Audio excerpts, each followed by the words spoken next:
एक विधवा का विश्वास। एक विधवा स्त्री थी। एक बार उसने तीर्थ यात्रा पर जाने का विचार बनाया।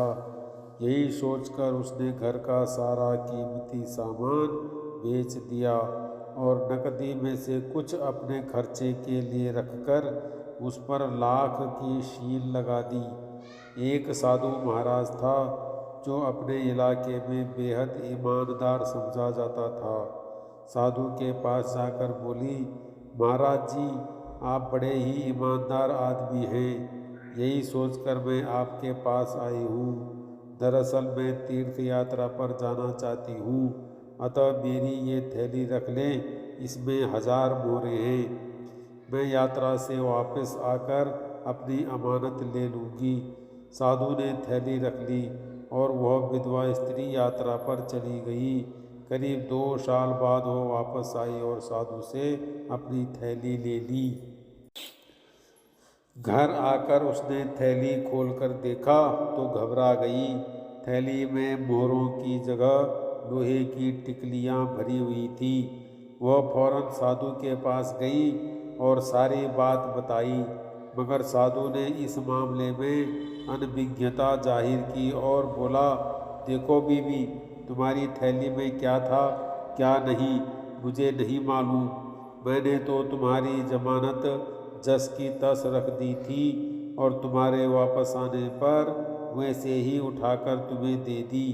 साधु की बात सुनकर विधवा घबरा गई और गिड़गिड़ाने वाले अंदाज में बोली, महाराज साहब, मैंने अपने हाथों से थैली में मोहरें रखी थी। मैं बहुत गरीब औरत हूँ। वह मोहरें ही मेरी जमा पूंजी थी, मेरा बुढ़ापे का सहारा थी। सारी नहीं तो कम से कम आधी ही दे दो।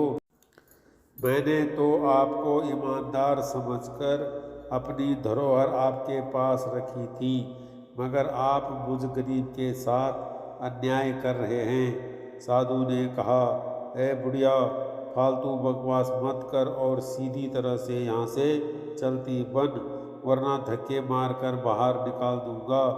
बुढ़िया रोते हुए बीरबल के पास पहुंची और सारी बात बताई। बीरबल ने उसे आश्वासन देकर घर भेज दिया और थैली रख ली। दूसरे दिन ही बीरबल ने नगर के सभी रफूगरों को बुलाकर वह थैली दिखाई। एक रफूगर बोला, यह थैली तो साल भर पहले मैंने ही रफू की थी। कौन लाया था यह थैली तुम्हारे पास? बीरबल ने पूछा।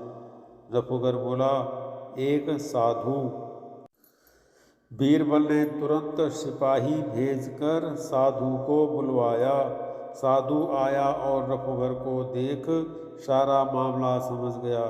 अगले ही पल उसने जेब से सोने की मोहरें निकालकर बीरबल के कदमों में रख दी और क्षमा मांगने लगा।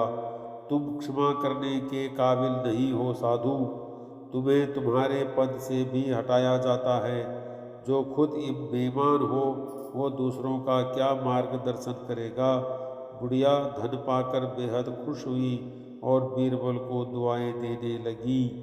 शिक्षा, जितना हम सोचते हैं, लालच उससे अधिक फैला हुआ है। संदिग्ध व्यक्तियों पर आंख बंद करके भरोसा कर उनके हाथों की कठपुतली बनने से बचें। एक बार उनके जाल में फंसकर बाहर निकलना मुश्किल होता है।